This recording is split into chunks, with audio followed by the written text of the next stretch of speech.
Imagino que vocês já ouviram falar do Taj Mahal, uma das 7 maravilhas do mundo moderno. O monumento foi feito em mármore branco e pedras preciosas e contou com a força de mais de 20 mil homens por 20 anos. A Mona Lisa é uma personagem, ela é o verdadeiro quadro da Mona Lisa, pintada pelo Leonardo da Vinci. Ela fica no museu, que o museu inacreditavelmente tem o ateliê do Leonardo, onde ele estuda suas pinturas, tem os seus mapas, tem as suas arquiteturas, seus projetos, seus protótipos. E a Mona Lisa está ali nessa sala e ela é a verdadeira conhece todas as artes de todos os povos, de todas as civilizações. Ela é a grande entendedora de arte, assim, de arte e cultura. Então, por isso que a gente pensou assim, não, vamos trazer a peça de arte mais famosa do mundo para falar de arte. O rei da Alemanha fez uma festa que já dura mais de 200 anos? Não exatamente. A festa de casamento era do rei da Baviera e não da Alemanha. Sabe, Isadora, em 1810, a Alemanha ainda não existia como país. Eram vários reinos e ducados que compartilhavam a mesma cultura. Eram aproximadamente 360 entidades. O Cícero é a corujinha da Atena, é a coruja da sabedoria. E ela é uma coruja muito fofinha, muito sábia. E ela chama Cícero, né? Então, isso é o que me deixa muito... Eu me sinto lisonjeado em ter o mesmo nome da corujinha. Foram eles que iniciaram os processos de guerras que unificaram a Alemanha. Ai, desculpe, pessoal, mas eu preciso ir. Pode deixar que eu assumo por aqui. Doutor Honoris? Como tá movimentado o museu hoje? Otto von Bismarck. Guardem bem esse nome. Ele foi o responsável pela unificação da Alemanha. O Dr. Honoris, dentro desse universo do museu, ele, como Isadora, ele passou por uma portinha para chegar nesse mundo mágico, né? O passado da hora, ele é quase como... Eu sempre gosto de dizer que ele é a Alice no País das Maravilhas e encontra uma noite no museu. Então, basicamente, esses personagens passam por portinhas que surgem para eles por razões ainda inexplicadas. E quando as crianças passam por essa portinha, elas entram, elas acabam caindo nesse museu. E a cada episódio, a Isadora faz isso. E a mesma coisa aconteceu com o Dr. Honoris. Então, o Dr. Honoris é uma criança que, antes da Isadora, passou pela portinha e conheceu o museu. Mas por uma razão que é revelada no último episódio da série, ele decidiu ficar no museu. Então ele cresceu dentro do museu. Então ele tem a aparência de um adulto, porque ele está há muitos anos dentro do museu, mas na verdade ele é uma criança, ele tem a alma de uma criança. Essa que é a ideia. E a ideia do Dr. Honoris é trazer essa referência aos méritos que algumas pessoas têm de conhecimento, sobre um assunto, mas que no fundo eles não têm a titulação dentro da faculdade, né? Tem essa coisa do honoris causa, né? Vem de lá mesmo. Então, assim, ele é o Dr. Honoris, ele não tem titulação nenhuma, mas ele sabe muito sobre história, porque ao longo desses muitos anos que ele ficou dentro do museu, ele acumulou uma quantidade imensa de conhecimento.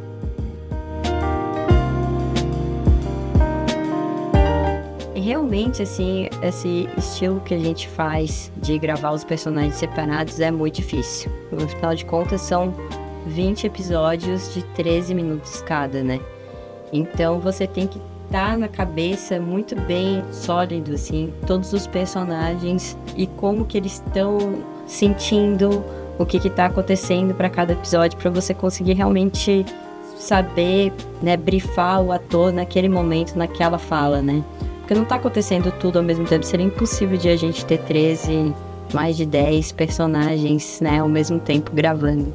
Então a gente decidiu ser assim, cada personagem fazer, né, por vez. E ficar esse mapa mental na cabeça pra gente conseguir direcionar o melhor possível.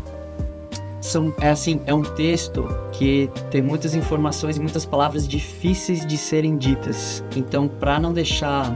ao mesmo tempo assim, que é muito informativo, ele não pode ser lento.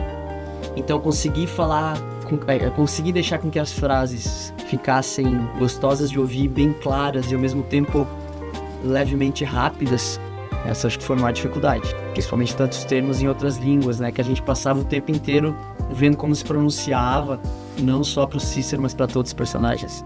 O maior desafio na gravação de voz original, na minha visão, é que as vozes elas são gravadas todas separadas, né? Então os diretores, né, têm uma visão clara do personagem principal, porque ele literalmente guia e dá o tom do episódio, né? Ele tem um começo, um meio e fim. Agora, todos os outros personagens que estão juntos e que dão suporte para aquela história acontecer, não está muito claro. E eles têm que simplesmente funcionar como uma escada para que o personagem principal possa realizar. Então, como essas vozes são gravadas separadas e às vezes são gravadas em pedaços, é realmente difícil você fazer com que aquela linha de tom, aquele arco de intensidade de voz, ele vá corretamente do começo ao meio até o final. Isso para mim é bem difícil. Eu acho muito desafiador. Eu acho que a voz é uma coisa assim muito desafiadora. Para mim, eu fico bem mais à vontade cuidando dos movimentos, da parte de animação. É bem mais fácil, né? É mais previsível. A voz realmente ela é desafiadora e ela é muito impactante no resultado final da obra. Cara, eu adorava história. E ainda adoro. Eu acho que é por isso que eu tô gostando tanto de fazer, assim. Porque eu adorava história, eu era bem nerdzinho, assim, eu era... Pô, de repente tá podendo fazer isso agora, podendo trabalhar com isso, podendo participar de um projeto que assim, eu lembro muito da minha infância isso e me sinto bastante realizado, assim. Nunca tinha feito essa relação. Eu nunca gostei muito disso da história, porque tenho uma memória muito visual das coisas. Então, pra mim, eu funciono muito assim, com coisas visuais que eu possa ver e identificar. Então, história é sempre assim, nomes e datas e, enfim, coisas muito que você tem que decorar, né? Eu não era de decorar, então eu sempre me dava muito mal. E também eu acho que eu não tive professores que contavam a história como se fosse uma história mesmo, né? De você realmente contar, daí fulaninho fez isso, né? E eu nunca gostei de história, eu sempre fui assim, não gosto de história, não entendo história é uma coisa pra lá. E aí então quando veio essa oportunidade de a gente fazer essa série da história universal, eu até assim, meu Deus, eu não sei nada, né? Tô ferrada, né? E o Paulo sugeriu, não, vamos a gente escrever o primeiro roteiro. E ali já foi um grande desafio, né? Assim, não sei nada, eu vou ter que estudar. Então a gente fez grandes pesquisas mesmo, a gente estudou muito história. E a gente começou a ver a história por uma perspectiva que a gente nunca tinha olhado antes, que é muito curioso, ver como que as coisas se conectam, ou você trazer uma curiosidade daquele povo para você trazer interesse para a história daquele povo, sabe, daquela civilização. Eu nunca gostei muito da aula de história. A aula de história pra mim, eu não sei se mudou hoje como é ensinado história, mas assim, pra mim, a lembrança que eu tenho da sala de aula sobre história são contextos que não se relacionam. É quase como se fossem caixas. Você abre uma caixa, você vai aprender sobre o Egito Antigo. Você fecha a caixa. Aí você abre a caixa, você vai aprender sobre o Império Romano. Aí você fecha a caixa. Aí você abre a caixa e você vai aprender sobre outra coisa, sabe? Assim, mas essas coisas, parece que essas caixas elas não se relacionam. Parece que são quase como mundos separados. Isso é muito, muito ruim, assim, porque não faz nenhum sentido. As coisas parece que não se conectam. Aí então nós tivemos a chance de trabalhar um pouco com essa série do Passado da Hora História Universal e revisitar essa coisa maravilhosa que é a história da humanidade, que é uma coisa assim sensacional. Eu sou extremamente grato pela oportunidade de poder fazer essa série e poder experimentar de novo todos esses conceitos de história que eu não tive a chance de aproveitar corretamente quando eu era criança. Eu aprendi vendo vocês escreverem a série e conseguir falar de assunto tão espinhoso, assim, A história é complicada, né? É guerra pra caramba, um monte de desafio.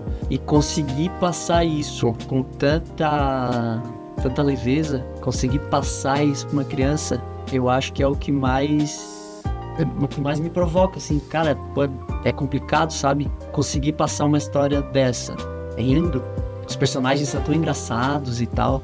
E sobre história, cada episódio que a gente grava é um mundo de coisa que a gente conhece, que mesmo a gente sabendo e gostando, se interessando, não sabe. Então, acredito que para as crianças também vai ser muito legal isso. Eu aprendi a valorizar e respeitar a história e a tradição dos povos. Isso é muito importante. É muito importante você ir visitar um outro país, conhecer a cultura desse outro povo, mas mais do que isso, respeitar e honrar as tradições desse lugar. Nós vivemos uma cultura ocidental. Para nós é complicado, às vezes, entender a cultura oriental.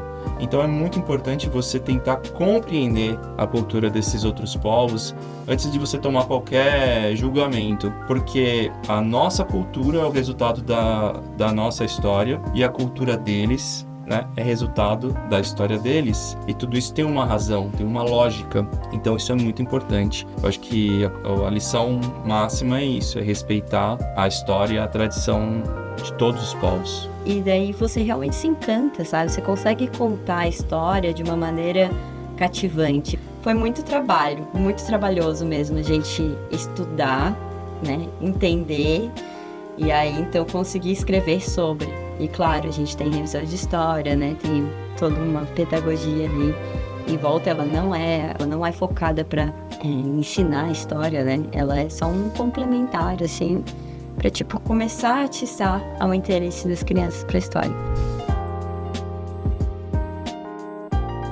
Eu acho que projetos assim são projetos necessários. Tem que ter cada vez mais. O que eu acho mais importante, eu vou me repetir agora, é conseguir passar tudo isso, tanta informação densa, de uma maneira tão dinâmica assim, tão divertida, rápida. O episódio é cheio de informação e é tudo e vem aqui, ri ali, não sei o quê. Então, eu acho que projetos assim precisam acontecer mais e ter mais. Eu queria que na minha infância eu tivesse acesso a projetos desses, a poder assistir esse tipo de conteúdo. Então eu queria muito que tivesse essa série quando eu era criança, que eu acho que eu ia conseguir entender muito melhor a história, assim, a visualizar o mundo, assim, entendi, sabe? E aí, então eu ia conseguir me tirar notas boas. A minha expectativa com a série é que ela estimule as crianças a conhecerem mais sobre história. Eu acho que a ideia de, voltando no meu próprio personagem que eu interpreto, o Dr. Honoris, ele é uma criança que ficou presa no museu e ela se privou de viver a própria história, né? Ela conheceu muito sobre a história dos povos, mas ela mesma, esse personagem não viveu a própria história. Ao longo do tempo, nós decidimos então que esse personagem deveria concluir a série com uma nota de que ele então, a partir daquele momento, ele volta para o mundo real como criança para poder viver a sua própria história. Então, essa é a mensagem principal, eu acho, da série, que é mostrar para as crianças que a história é uma coisa que já passou, mas a cada dia a história ela é construída. Então, assim, a cada dia que nós acordamos e tomamos decisões na forma de civilização, nós estamos construindo a história do mundo. Cada um, individualmente, vai tomando ações que, de forma coletiva, vão construindo a história da humanidade. Eu acho que essa é a nota principal da série. Que passe na TV aberta para todo mundo, porque tem gente que não uma grande maioria, mas uma grande parcela das pessoas não tem acesso a celular. E que seja um sucesso, tanto no YouTube quanto na TV, e que tenham mais temporadas. Muitas mais. Deu? Deu. Fechado. Acho que dá pra tirar bastante coisa, né? Dá. Editar. Tem bastante material, eu achei. Eu esqueci de gravar, mas... Não tem problema, eu faço de novo.